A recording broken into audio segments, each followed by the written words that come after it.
Merci Julie et public d'être là pour justement ce mémoire de fin d'études. Où je vais vous présenter en résumé mes ressentis, mes résultats sur l'étude sur les ressentis de sécurité à travers l'étude de cas, de parcours commentés auprès des étudiants sur le campus de Cronenbourg.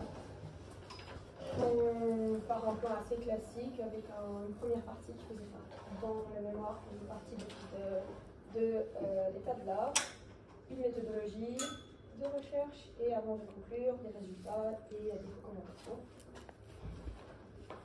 Avant ceci, le cadre de l'étude et du stage. Le travail de recherche s'est effectué lors d'un stage auprès de la SVEDA et le LIVRE. SVEDA, c'est le schéma directeur de la vie étudiante d'Alsace. Et en lien avec leur schéma directeur de développement durable et responsabilité sociale de l'Université de Strasbourg, qui ont pour but de transformer une transition socio-écologique, d'innovation et de durabilité. On se base et cette recherche vient pour complémenter l'enquête principale de l'Observatoire national de la vie étudiante, qui en 2003 a travaillé sur nombreux aspects de la vie étudiante, mais sans aborder le côté aménagement ou fonctionnement des espaces des campus universitaires. Alors que souvent, ce sont les lieux d'insécurité, d'harcèlement, de discrimination. Le cadre physique-spatial aussi, cadre de travail, avec le cadre du campus de recherche CNRS Cronenbourg-Schiltigheim, qui a ouvert ses portes en 1960 et commence pour la recherche nucléaire et subatomique, qui est très remarquable par le fait qu'il est fermé, clôturé par portail avec un accès très limité, et depuis son ouverture, même avant l'accueil des étudiants des années 70. Les hypothèses et les questions qu'on se pose, on veut savoir comment l'aménagement urbain peut influencer les ressentis de sécurité des étudiants, de leur campus, et notamment lors de leur déplacement domicile-campus, nocturne et de jour et de nuit. Première hypothèse qu'on avait posée était que l'ancienneté sur le campus mène à une meilleure connaissance des lieux et par ceci un ressenti de sécurité généralement plus élevé, mais l'échantillon de l'étude n'a pas pu confirmer ou ni dénoncer cette hypothèse. Donc les deux hypothèses que j'avance lors de ce travail sont qu'on suspecte que l'accès restreint de ce campus renforce les ressentis de sécurité par l'appartenance, et que des aménagements urbains déterminent le choix de parcours, de mode de transport des étudiants. Et par ceci, des lieux ou des passages considérés comme à risque sont évités ou contrôlés. Donc, la littérature en général nous dit que,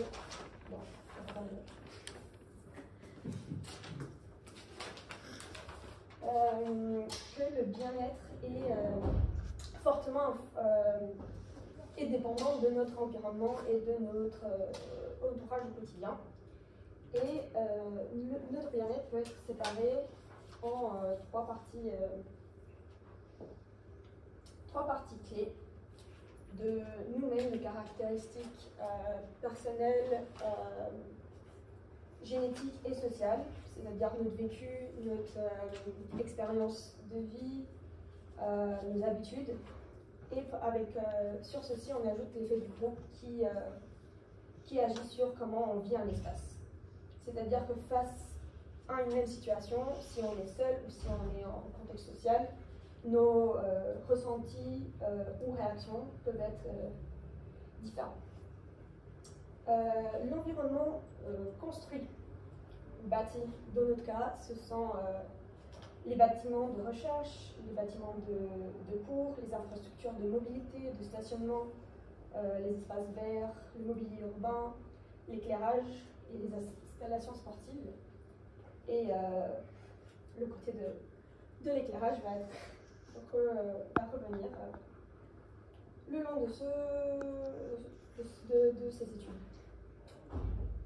L'expérience spatiale, le fonctionnement des espaces est le troisième composant du bien-être, et ce sont les dynamiques des infrastructures et des relations sociales et physiques entre les éléments et entre les usagers et les éléments, et entre les usagers entre eux. On approfondit la recherche par une méthodologie multidimensionnelle, par des observations sur place, un questionnaire général qui avait pour objectif de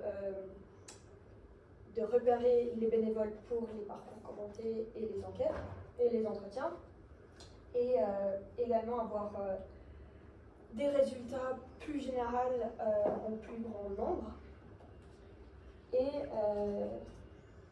évidemment les entretiens et les parcours commentés.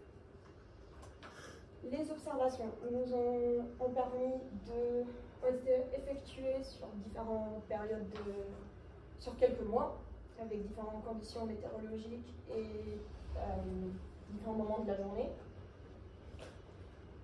J'ai réalisé une carte de zonage des activités et des fonctions des lieux, uniquement par observation, donc sans forcément, ça c'est encore avant d'avoir les entretiens, et finalement les usages des espaces n'étaient confirmés par les étudiants par la suite, que la réalité et les observations correspondaient. Également la carte des différentes installations d'éclairage qui vont être mentionnées lors des parcours commentés. Le questionnaire a recueilli une soixantaine de réponses et nous a donné plus d'informations sur les caractéristiques personnelles des étudiants, leur choix de mode de transport, leurs activités de déplacement sur le campus, leur ressenti de sécurité sur le campus et lors de leur trajet. Sur la dernière question des questionnaires était également l'appel à bénévolat pour les entretiens, où de 13 réponses positives d'être recontactés, 7 entretiens ont eu lieu. Donc, qu'est-ce qu'ils nous ont dit ces étudiants? Avec eux, ils ont décrit verbalement en marchant entre leur lieu de cours jusqu'à soit l'arrêt de bus, soit un arrêt de proximité, le temps que le discours était restait fluide. S'ils étaient à vélo, on était en train juste de pousser le vélo et parler mais en passant par le même chemin qu'ils prend quotidiennement.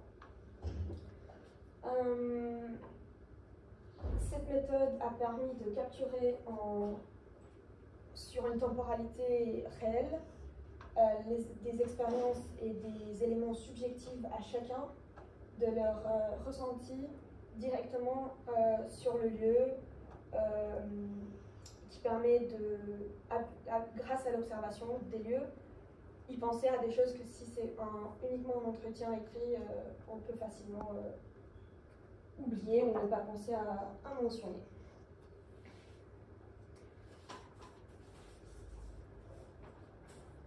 Qu'est-ce que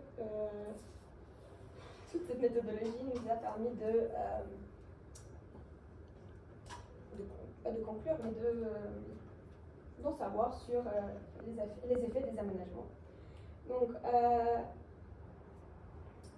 tous les remarques d'insécurité étaient principalement, je dirais même intégralement, mentionnées sur l'extérieur du campus. L'éclairage le manque d'éclairage n'a pas été évoqué de la part d'aucun des étudiants. C'était beaucoup plus des questions de mobilité et de mixité d'usage, souvent par les cyclistes, qui sont soit face à des piétons sur leur piste cyclable, soit face à des endroits où la piste cyclable descend sur la rue et ils ont des inquiétudes face aux conducteurs. De même, des fois les piétons aussi mentionnaient des ressentis d'insécurité face au non-respect des codes de la route. Et en général, pour le sentiment de sécurité propre, je dirais, une grande partie des étudiants disaient que ça ne change rien, ce sentiment de devoir faire plus attention ou d'insécurité générale la nuit, s'ils sortent du campus ou s'ils sont quelque part autre en ville, c'est pas le lieu qui détermine leur ressenti. Donc, les facteurs qui influencent positivement leur ressenti de sécurité, également, comme mentionné, l'accès limité au campus, même si à plusieurs reprises, les étudiants ont annoncé qu'il n'est pas forcément respecté ou assez facilement des gens extérieurs peuvent quand même rentrer dans le campus, mais le fait d'être clôturé de la manière dont ils sont, ça crée un sentiment d'appartenance. Ils ne sont pas énormément nombreux avec des emplois du temps assez cadrés. Ils sont tout le temps les mêmes, peu importe les promos et les parcours. Ce qui mène même juste à la reconnaissance de gens avec lesquels tu sais que vous appartenez à ce même cadre, même en dehors du campus. Les espaces verts du campus étaient beaucoup mentionnés comme très positifs à leur bien-être mental et physique, mais sans que ça affecte leur déplacement en dehors du campus ni nocturne. La connaissance des lieux et des points cités comme à risque montrait une stratégie d'adaptation et rarement de contournement des lieux. C'était plus le côté de savoir qu'il faut faire plus attention et par la suite adapter son comportement. C'est l'élément qui augmentait leur ressenti de sécurité, ou qui les rassurait plus ou moins, en disant que le coût distance ou le coût temps de faire un contournement et éviter les lieux problématiques ne valait pas la peine face à la proportion d'insécurité qu'ils ressentent.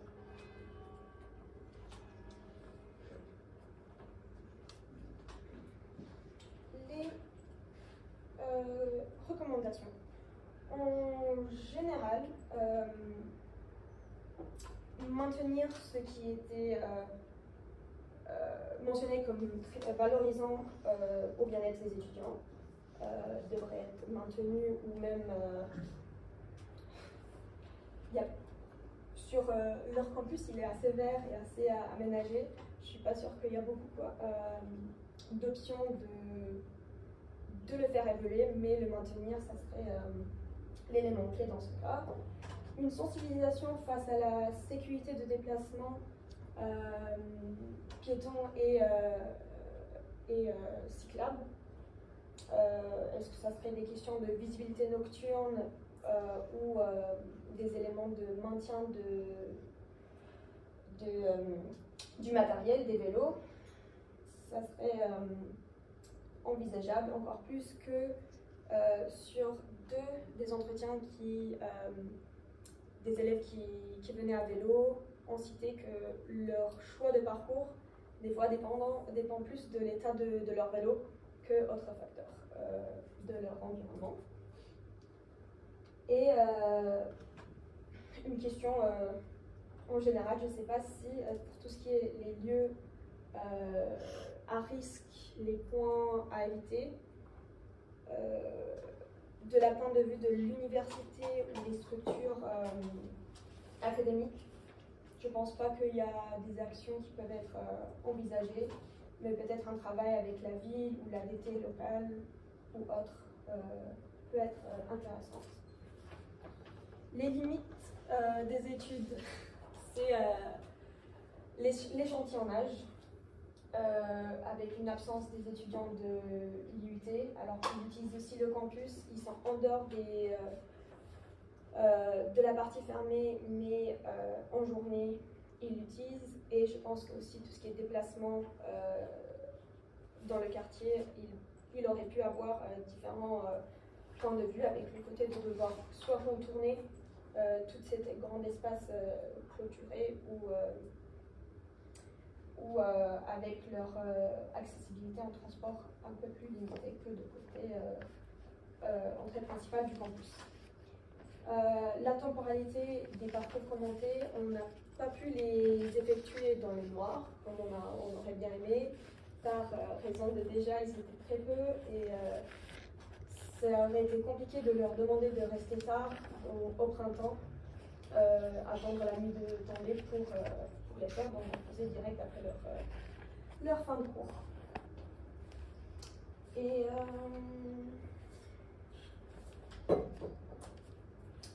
pour conclure,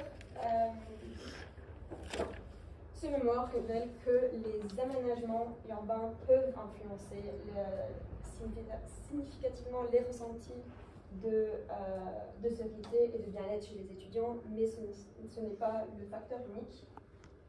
L'approche multidimensionnelle a mis en lumière l'importance des caractéristiques physiques du campus, l'accès limité, les espaces verts, les éclairages, et les dynamiques sociales, le côté de connaissance de soi, connaissance des lieux et l'effet de groupe qui augmente fortement leur ressenti de bien-être, de sécurité. Et merci pour votre attention.